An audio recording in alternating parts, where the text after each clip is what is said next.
நாளா என் உலகமே என்ன சுத்தி நொறுங்கிட்டு இருக்கு. உங்க கோவம் எனக்கு புரியுது. விடாமுயற்சி முதல் நாள் வசூலை தான் இந்த வீடியோவில் நம்ம ரொம்ப தெளிவாக பார்க்க போகிறோம். அதில் ஒவ்வொரு ஸ்டேட்லேயும் ஒவ்வொரு கண்ட்ரிலையும் இந்த படம் எவ்வளோ வசூல் வந்திருக்கு, இதில் தமிழ்நாட்டில் ஒரு மிகப்பெரிய வசூல் எடுத்திருக்கு, அதே மாதிரியே மற்ற ஸ்டேட்ஸில் எப்படி மற்ற கண்ட்ரீஸில் எப்படி வசூல் வந்திருக்கு அப்படிங்கிறத பார்ப்போம். இது இல்லாமல் குடும்பஸ்தன், அப்புறம் இன்னும் சில படங்கள், தெலுங்கு திரைப்படங்கள், ஹிந்தி திரைப்படங்கள் எல்லாத்தையுமே இந்த வீடியோவில் பார்ப்போம். இன்றைக்கி வந்து 12 இயர்ஸ் ஆஃப் விஸ்வரூபம் ஒரு மிகப்பெரிய போராட்டத்துக்கு அப்புறம் ரிலீஸ் ஆச்சு. ஒவ்வொரு இடத்துல ஒவ்வொரு மாதிரி ரிலீஸ் ஆச்சு. அதில் தமிழ்நாட்டில் ரிலீஸ் ஆனது தான் இன்னையோட 12 வருஷத்தை கடந்திருக்கு. பிப்ரவரி 7ஆம் தேதி. அந்த படத்தோட பட்ஜெட் என்ன, வசூல் என்ன, ஷேர் என்ன அப்படிங்கிறத பார்ப்போம். ஸோ வாங்க வீடியோக்குள்ளே போகலாம்.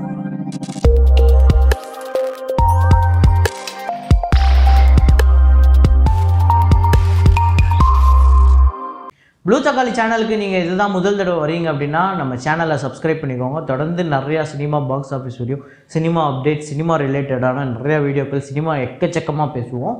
அது மட்டும் இல்லாமல் சில கெஸ் த ஃப்ரேம், கெஸ் த டைலாக், சில விஷயங்கள் சினிமா குவிஸ் சம்மந்தமான சில சின்ன விளையாட்டு அது மாதிரியும் வைப்போம். ஸோ அது மட்டும் இல்லாமல் இன்ஸ்டாகிராமோட பேஜை வந்து கீழே வந்து, அதாவது இன்ஸ்டாகிராம் ஐடியா வந்து கீழே வந்து உங்களுக்கு டிஸ்கிரிப்ஷன்லேயும் கமெண்ட்லேயும் பின் பண்ணுறேன். அதுலேயுமே நிறையா விஷயங்கள் வரப்போகுது. அடுத்ததாக ஃப்ரேம், கெஸ் த ஃப்ரேம் அப்படின்னு நேற்று வந்து நம்ம வீடியோவில் வச்சுருந்தோம் ஒரு ஃப்ரேமை. அதை நிறைய பேர் கரெக்டாக கெஸ் பண்ணியிருந்தாங்க. அந்த ஃப்ரேம் என்ன படம் அப்படிங்கிறத இப்போ பார்த்துட்டு வாங்க.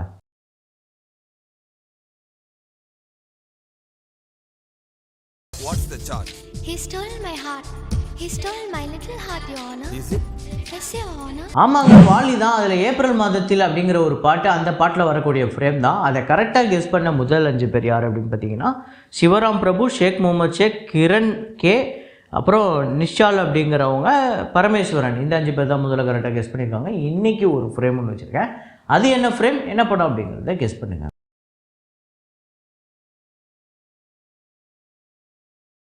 ஸோ வசூல்களை பொறுத்த முன்னாடி நிறைய பேர் வீடியோவை பார்க்குறவங்க லைக் அப்படிங்கிறத ப்ரெஸ் பண்ண மறந்துடுறீங்க, அதை பண்ணிக்கோங்க. வசூல்களை போயிடலாம். ஸ்கை ஃபோர்ஸ் டே 14 இந்தியாவில் வந்து 1,21,00,000, வேர்ல்டு வைடு 1,43,00,000. ஸோ டோட்டலாக 124,26,00,000 இந்தியாவிலையும், வேர்ல்டு வைடு 137,91,00,000. அப்புறம் தேவா திரைப்படத்தோட டே 7 இந்தியாவில் வந்து 2 கோடி, வேர்ல்டு வைடு 2,20,00,000. ஸோ டோட்டலாக 34,03,00,000 இந்தியாவிலையும், வேர்ல்டு வைடு 44,47,00,000. அப்புறம் மலையாள திரைப்படத்தில் பொன்மான் அப்படிங்கிற படம் டே 8 கேரளாவில் 24,00,000, வேர்ல்டு வைடு 28,00,000. ஸோ டோட்டலாக கேரளாவில் 5,92,00,000, வேர்ல்டு வைடு 6,78,00,000 இந்த படம் வந்து வசூல் பண்ணியிருக்கு. 4 கோடி பட்ஜெட், ஒரு வெற்றி படமாக அமைது. சங்கராந்திக்கு வசூலம் 24வது நாள் வசூல் ஆந்திரா தெலுங்கானாவில் 78,00,000, வேர்ல்டு வைடு 90,00,000. ஸோ டோட்டலாக 186,40,00,000 ஆந்திரா தெலுங்கானாலையும், வேர்ல்டு வைடு 243,08,00,000. குடும்பஸ்தன் திரைப்படத்தோட டே 14 தமிழ்நாட்டில் 20,00,000, வேர்ல்டு வைடு 22,00,000. ஸோ டோட்டலாக 19,57,00,000 தமிழ்நாட்டிலும், வேர்ல்டு வைடு 21,41,00,000 இந்த படம் வந்து வசூல் பண்ணியிருக்கு 14 நாளில். ஸோ இந்த 3 படங்களுமே நல்ல கலெக்ஷன். அதில் மதகஜராஜாவும் குடும்பஸ்தனும் பெரிய பிளாக் பஸ்டர். அப்புறம் விடாமுயற்சி படத்தோட டே 1 ஓவர்சீஸ் கலெக்ஷன் யூஎஸ்ஏல $385K, $3,34,00,000. கனடாவில் $143K, $1,24,24,00,000. கல்ஃப் கண்ட்ரீஸில் $365K, இது வந்து $3,16,00,000. யூகேல $85K பவுண்ட்ஸ், இது வந்து $92,00,000 கிட்ட வருது. ஆஸ்திரேலியாவில் $92K ஆஸ்திரேலியன் டாலர்ஸ் வந்து கலெக்ட் பண்ணியிருக்கு, இது வந்து $52,00,000 நம்ம ஒரு காசுக்கு, அதாவது இந்தியன் கரன்சிக்கு. மலேசியாவில் 1.052 மில்லியன் மலேசியன் ரிங்கிட்ஸ், இது வந்து $2,07,00,000. சிங்கப்பூரில் $185K சிங்கப்பூர் டாலர், இது வந்து $1,19,00,000. ஸ்ரீலங்காவில் $1,80,00,000 ஸ்ரீலங்கன் கரன்சி, இது வந்து இந்தியன் கரன்சிக்கு $52,00,000 கிட்ட வருது. இது இல்லாமல் மற்ற நாடுகள்லாம் மொத்தமாக சேர்த்து பார்த்திங்க அப்படின்னா $595K, இது வந்து $5,09,00,000. ஸோ டோட்டலாக 2.13 மில்லியன், அதாவது $2.13 மில்லியன் இந்த படம் வந்து கலெக்ட் பண்ணியிருக்கு. ஓவர்சீஸில் டே 1 $18,08,00,000. ஸோ ஓப்பனிங் ஒரு ஓவர்சீஸ் கலெக்ஷன், சரியான கலெக்ஷன் வந்திருக்கு. இதுக்கு முன்னாடி அஜித் அவர்களோட கெரியரில் இல்லாத அளவுக்கு வந்திருக்கு இந்த படத்துக்கு ஓப்பனிங் ஓவர்சீஸை பொறுத்த வரையும். ஸோ இப்போ சொல்லுங்கள், ஓவர்சீஸில் இந்த படம் இந்த ஓப்பனிங் வீக்கெண்டில் எவ்வளோ கலெக்ட் பண்ணணும்னு நீங்கள் நினைக்கிறீங்க? ஏன்னா மோஸ்ட்லி செகண்ட் டே ஓவர்சீஸில் ஃபஸ்ட் டே கலெக்ஷன் அப்படியே வருமானா வராது. ஏன்னா ஃபஸ்ட் டே வந்து அந்த ப்ரீமியர் அது இதுன்னு எக்கச்சக்கமான இது இருக்குது. அது இல்லாமல் ஓப்பனிங் டேக்கு எப்போவுமே எக்ஸ்ட்ராவாக கொஞ்சம் மக்கள் அதிகமாக ஆர்வம் காட்டுவாங்க. அதை தாண்டி அந்த செகண்ட் டே தேர்ட் டே கொஞ்சம் எப்போவுமே கம்மியாகும், அது எவ்வளோ சூப்பர் படமாக இருந்தாலுமே. ஸோ அப்படி இந்த படத்துக்கு எவ்வளோ வரும்னு நீங்கள் நினைக்கிறீங்க அப்படிங்கிறத கமெண்ட்டில் போடுங்க. ஸோ தமிழ்நாட்டில் 26,85,00,000 இதுதான் வந்து அஜித் அவர்களோட கெரியரில் ஹையஸ்ட்டில் டாப் 2ல் இருக்குது. ஃபஸ்ட்டு வலிமை, இது வந்து 26,85,00,000 பெரிய கலெக்ஷன், இந்த வருஷத்தோட பிக்கெஸ்ட் ஓப்பனிங் அப்படின்னே சொல்லலாம்.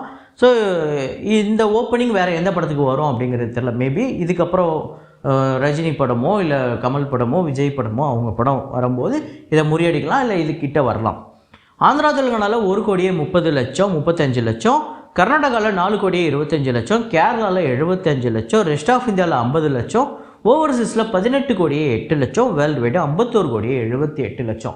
கிட்டத்தட்ட நேற்று நம்ம வீடியோவை பார்த்தவங்களுக்கு தெரியும், நேற்று நம்ம என்ன ப்ரெடிக்ட் பண்ணமோ கிட்டத்தட்ட அந்த நம்பருக்கு கீழே தான் வந்திருக்கு.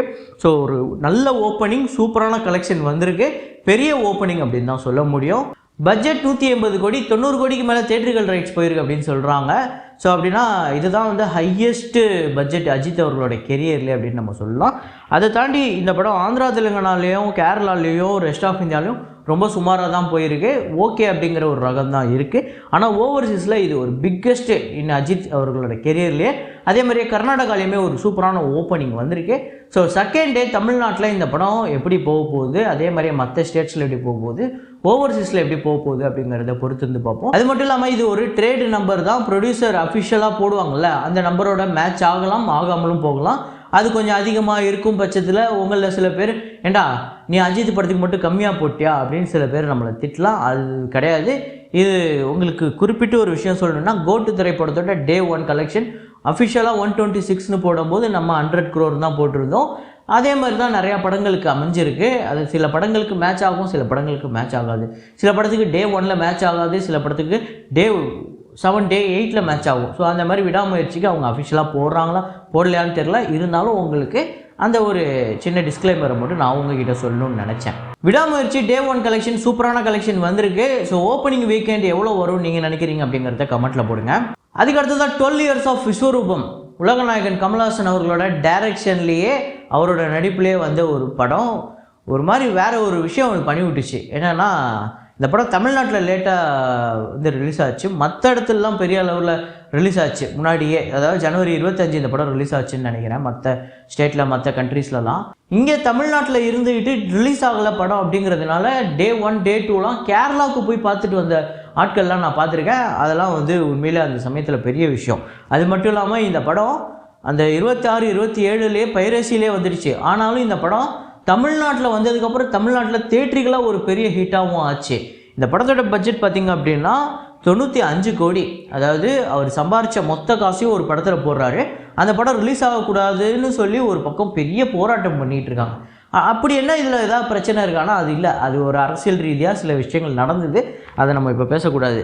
தமிழ்நாட்டில் 87,65,00,000, ஆந்திரா தெலுங்கானாவில் 11,25,00,000, கர்நாடகாவில் 8,50,00,000, கேரளாவில் 4,75,00,000, ரெஸ்ட் ஆஃப் இந்தியாவில் 27,65,00,000, ஓவர்சீஸில் 61 கோடிக்கு மேலே இந்த படம் வந்து வசூல் பண்ணியிருக்கு. உலகம் முழுக்க 201,65,00,000 இந்த படம் வந்து வசூல் பண்ணியிருக்கு. 200 கோடியை கடந்து வசூல் பண்ண பிக்கெஸ்ட் பிளாக் பஸ்டர், அந்த வருஷத்தோட ஹையஸ்ட் கிராசர் அப்படின்னு சொல்லலாம்.